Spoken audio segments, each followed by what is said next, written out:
자, 이번 이야기부터는 고성호 정치부 차장 그리고 박지훈 변호사 두 분이 또 함께하겠습니다. 어서 오십시오. 전병헌 전 정무수석은 최근 뇌물수수 혐의로 구속영장이 청구됐지만 기각됐습니다.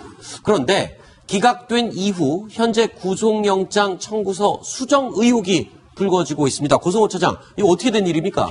그러니까 구속영장을 청구했는데요. 네. 그러니까 한마디로 말하면 흔적이 남은 겁니다. 네. 당초에 이제 발부에 이제 도장이 찍혔는데요. 판사가 찍은 거겠죠? 그렇죠. 네. 그리고 이제 나중에 이게 없어지고 또 기각에 도장이 찍히게 됩니다. 네. 그러면서 이제 이게 단순 실수냐, 네. 아니면 어떤 이 결심을 바꾼 모종의 어떤 이유가 있지 않느냐라는 얘기가 돌고 있는 겁니다. 네. 그러니까 판사가 발부에 도장을 찍어놨었는데 소위 말하는 화이트라고 하죠. 네. 일명 화이트라고 하는 수정액. 그걸로 싹싹 하얗게 지우고 옆에 기각에다가 도장을 바꿔 찍었단 말입니다. 글쎄요. 이게 판사가 이런 결정을 잘못하거나 또는 잘못 도장을 찍는 경우 어떻습니까? 흔한 일입니까? 뭐 쟤는 사실 저도 군판사라면서 영장 발부를 해봤는데 네. 그 찍기까지의 그 과정이 힘듭니다. 네. 떨리거든요. 네. 그럼 막 찍지를 못해요. 아. 발부 아니면 기각인데 자기 도장을. 네. 그래서 지금 해명으로 봤을 때는 실수를 했다고 얘기는 하고 있긴 하지만 글쎄요, 이제 정말 단순한 실수인지 네. 아니면 중간에 어떤 과정에서 뭐 오해가 됐든지 아니면 뭐 외압이 있었든지 그런 부분이 결국 도장 저거를 제대로 못 찍어서 또 문제가 되는 상황이 아닌가 이렇게 생각이 좀 듭니다. 지금 관심을 받고 있는 인물이 그래서 이 영장 담당 강부영 판사예요. 국정농단 사건 관련해서 영장 심사를 수차례 했던 그런 판사입니다. 원칙주의자라고 평소에 그렇게 지금 알려져 있어요. 그럼 원칙주의자라고 하면 글쎄요. 굉장히 좀 차분하고 실수를 안 할 것 같은데 실수를 했다? 해명 자체가 법원에서는 지금 판사의 단순 실수다 이렇게 얘기하고 있잖아요. 예, 법원에서는 이제 실수였고 이런 일이 덜어 있다 이렇게 네. 얘기를 하고 있습니다. 그 강 판사는 상대적으로 나이가 좀 어립니다. 74년생이고요. 연수원 32기로 알려져 있습니다. 네. 그리고 이제 원칙주의자고 이제 법치주의, 이건 어쩌면 당연한 얘기인데요. 그렇게 꼼꼼한 성격을 갖고 있다고 평가를 받는 강 판사가 네. 이런 단순한 실수를 할 수 있겠느냐? 네. 라는 이제 얘기가 오고 가고 있는 겁니다. 네. 물론 단순한 실수라고 이제 공식적으로는 언급을 했는데요. 네. 근데 그 과정에서 뭔가 결심이 바뀔 수도 있다라는 네. 이제 얘기가 나오고 있는 겁니다. 결심이 바뀔 수도 있는 이유는 뭔가요, 박지훈 변호사님? 판사의 결심이 막판에 저렇게 확 구속에서 기각으로 영장 발부에서 기각으로 바뀌는 이유 뭘까요? 경우에 좀 세 가지 같아요. 네. 실수를 했을 가능성도 있고, 네. 그리고 외압일 수도 있고, 외압. 아니면 마음이 또 바뀔 수도 있는 건데, 네. 외압 부분이 좀 문제일 것 같아요. 그렇죠. 혹시라도 발부의 어떤 마음을 갖고 있었는데, 또 지금 또 하필이면 전병헌 수석이에요. 네. 현 정권의 정무수석을 했던, 전 네. 정무수석을 했던 사람이기 때문에, 외압의 부분이 있을지 않을까. 근데 또 이런 부분도 있을 수 있습니다. 영장 담당이다 보니까 네. 그날 영장은 다 이 사람들이 다 판단하거든요. 네. 그러니까 퇴근 후에 영장에 도장을 찍는데 네. 혹시라도 딴 사건하고 헷갈렸을 가능성도 배제를 못합니다. 아, 그래요? 그럴 가능성이 있긴 한데 막 그렇다고 하더라도 네. 그렇게 실수라고 이렇게 좀 설명하기에는 네. 전병헌 전 수석이 판단하는데 하필이면 그걸 도장을 잘못 찍어가지고 그렇죠. 뭉개고 찍었다. 계속 구설수에 오르는 상황이 아닌가. 뭐 예전에도 한번 이런 일이 비슷한 경우가 있었거든요. 있었고 네.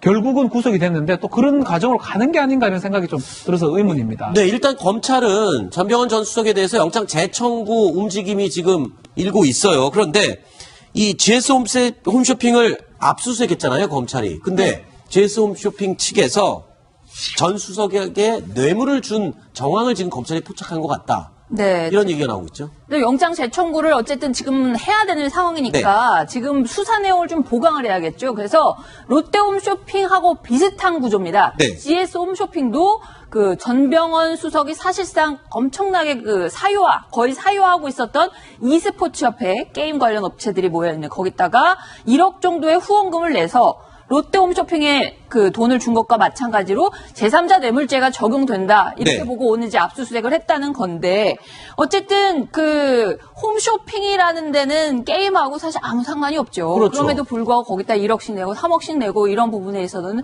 충분히 범죄가 의심되는데 왜 영장이 기각됐느냐? 검찰은 이제 조만간 영장 재청구를 할 것 같습니다. 그러니까 이 영장 발부냐 기각이냐 이 도장이 잘못 헷갈렸었던 과거 사례가 과거 이 장세주 네. 동국재관 회장 그렇죠. 사건이에요. 근데 이때는 영장 재청구에서 결국 구속됐죠. 지금이랑 아주 유사합니다. 2015년도에 있었던 장세주 동국제강 회장 문제인데요. 상습, 도박, 횡령, 배임으로 수백억대 문제가 됐었는데 그때도 똑같이 네. 기각의 도장을 찍었어요. 발부는 좀 스카치 테이프로, 수정 테이프로 네. 하고 그 후에 검찰이 새롭게 영장을 청구한 끝에 재청구한 끝에 발부가 됐거든요. 네. 결국 이 사건도 그렇게 가는 게 아니냐 아하. 이런 또 예측이 되는 그런 상황입니다. 일단 영장 재청구를 하면은 결과가 지금 어떻게 나올지 모르겠지만 이 판사는 또 바뀌는 건가요? 그러면? 그렇죠.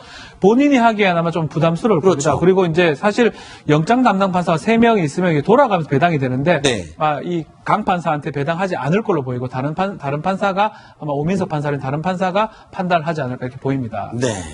자, 이 영장 재청구 됐을 경우에 어떤 결과가 나올지 좀 더 지켜봐야 할 것 같습니다. 자, 이런 가운데 유여해 최고위원회 이 얘기 좀 해보겠습니다. 서울시장 출마를 두고 임종석 비서실장에게 유여해 최고위원이 도전장을 던졌다. 이유정 기자, 어떤 얘기입니까? 최근 류여해 최고위원이 한 언론과 인터뷰를 가졌습니다. 그 네. 자리에서 이런 얘기를 한 것인데요. 만일 임종석 비서실장이 서울시장에 출마를 하면 나가서 붙어볼 생각이다. 주위에서도 나에게 출마를 권유한 사람들이 많고 네. 현재 마땅한 사람이 없다라며 자신을 이렇게 내세웠습니다. 네. 그런데 이게 누가 이렇게 시켜준다고 되는 것은 아니고요. 그렇죠. 어떤 절차와 그런 과정들, 내부에 이제 후보 선발도 있어야 되는데 네. 자신의 속내를 굉장히 크게 드러낸 것이 아닌가 이런 생각이 들리고 있고요. 네. 또 하나 임종석 비서실장 하면 재선 의원 지내고 서울시 부시장도 하고 야당일 때 당 사무총장도 했습니다. 네. 그런 여당의 중진 굉장히 좀 정치적 입지가 탄탄한 사람과 자신을 비례함으로써 어떤 정치적인 노림수가 있는 것 아니냐. 그런데, 체급 높이기 네. 아니냐. 이런 얘기도 나오고 있습니다. 그런데 임종석 실장의 서울시장 출마는 하지 않는다고 이미 입장을 밝힌 상황이잖아요. 네, 그런데 맞습니다. 저런 얘기를 하는 걸 보면 글쎄요. 저는 이런 생각이 듭니다. 과거에 변희재 씨가 인터넷 논객하다가 갑자기 진중권 교수를 엄청나게 물어뜯으면서 갑자기 유명해졌어요.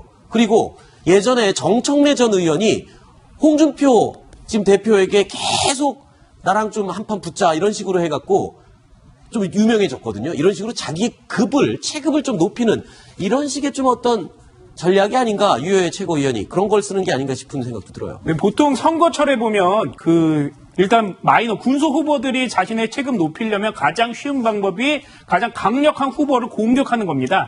지금 선거가 시작이 되지는 않고 있지만 내년에 지방선거가 될 수 있기 때문에 지난달에 이미 임종석 비서실장이 서울시장에 출마하지 않겠다고 했는데도 이런 얘기를 하지 않았을까 하는 예측이 일어나고 있는 겁니다. 설마 임종석 실장이 서울시장 출마 안 한다고 얘기한 것 자체를 모르고 저렇게 얘기하지는 않았겠죠? 그럴 리 없을 겁니다. 언론에 많이 보도가 됐고요. 그렇죠. 그래서 유해 최고위원 같은 경우는 올해 1월에 이제 이 자유한국당 인권위원으로 이제 정치권에 들어오면서 네. 당의 위원장도 맡고요. 서초갑이에요. 그러면서 이제 어떤 보수의 새로운 어떤 주자로서 어떤 네. 인사로서 이제 부각이 됐습니다. 네. 그리고 최근에도 최고위원회에서 주요 발언들을 하면서 정치적인 어떤 몸집을 불려왔는데요. 네. 그래서 정치적으로 봤을 때는 자신의 어떤 몸집, 몸가스, 어떤 정치적인 위상을 높이기 위한 어떤 제스처가 아닌가 그렇게 판단합니다. 네. 그런데 유해 최고위원이요, 이 최근에 글쎄요,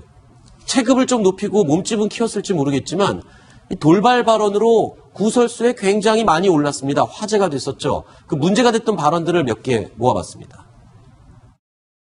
이번 포항 지진에 대한 문정부에 대한 하늘이 준엄한 경고 그리고 천심이라고 하는 지적들이 나오고 있습니다. 문재인 대통령은 결코 이를 간과해서 들어서는 안 될 것 같습니다. 네, 문재인 대통령께 저는 김희수 헌재소장 권한 대행이 된 것이 헌법과 법률에 반하는지 여부에 대해서 전 국민 앞에서 저와 함께 무제한 공개 토론할 것을 공식적으로 제안합니다. 그거는 대통령이 토론해 주겠나? 안 해줄까요?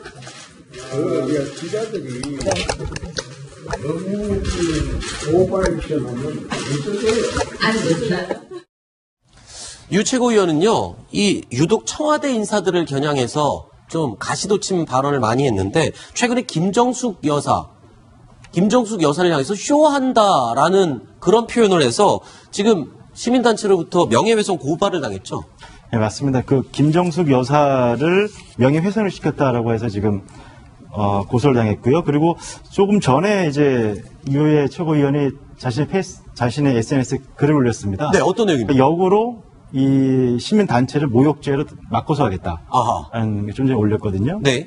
그러니까 이 한 시민단체는 이제 추측성 발언으로 상대의 인격을, 그 상대라는 건 이제 김정숙 여사를 말하는 거죠. 네. 인격을 비하했다라는 거고, 이 시민단체의 고소로 자신을 모욕을 했다라고 네. 해서 이제 모욕죄로 맞고소를 하겠다고. 법적으로는 저게 논리가 되는 겁니까? 박지원 변호사님 어떻습니까? 유해 최고위원의 맞고소. 쉽지는 않아 보이는 상황인데 뭐 이것도 아마 좀 주목을 받기 위해서 하는 어떤 아하. 퍼포먼스로 얘기하기 좀 그렇지만 약간 그런 부분이 있는 게 아닌가. 네. 실제로 고소 고발을 하기에는 사실 어려운 상황인데 네. 그래도 이제 이렇게 얘기를 함으로써 언론에 이렇게 보도가 되는 것들을 네. 노렸을 가능성도 있지 않을까 생각이 좀 듭니다. 그렇군요. 그래도 명색이 유효의 최고위원이 야당, 제1야당의 최고위원이어서 당원들 당비도 받고 굉장히 공식적인 비용도 많이 받고 대표하는 그런 사람인데 네.